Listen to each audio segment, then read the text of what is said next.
Welcome to the 30th meeting in 2025 of the Delegated Powers and Law Reform Committee. I'd like to remind everyone to please switch off or put to silent their mobile phones and other electronic devices. We have received apologies from Jeremy Balfour, MSP.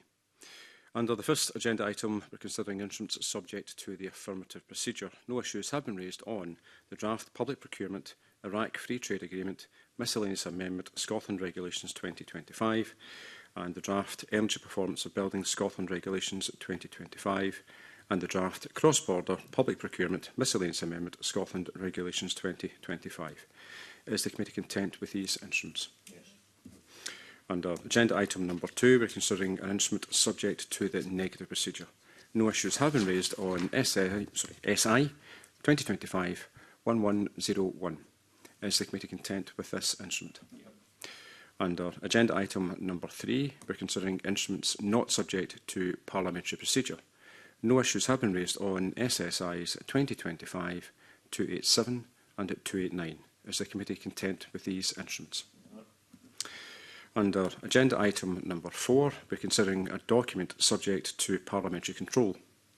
Issues have been raised on ESS 2025-01, the Environmental Standards Scotland Strategy 2026 to 2031.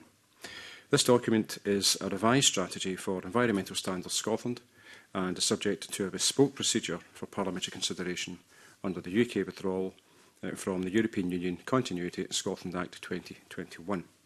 Schedule 2, paragraph 1 of the Act, contains a detailed list of information that the strategy must set out concerning how ESS intends to go about its work.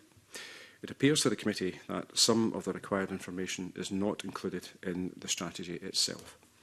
Some of it appears to be contained instead in separate guidance that ESS has produced.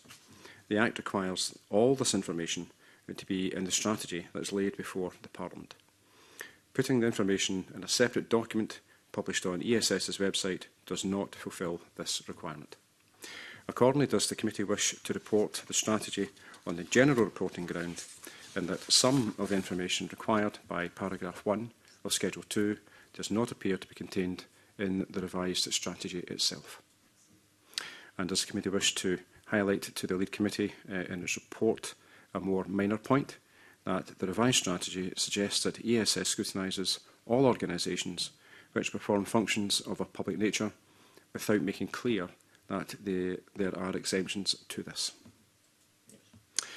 Thank you. And the next meeting of the committee will take place on Tuesday, the 11th of November. And with that, I will close this meeting.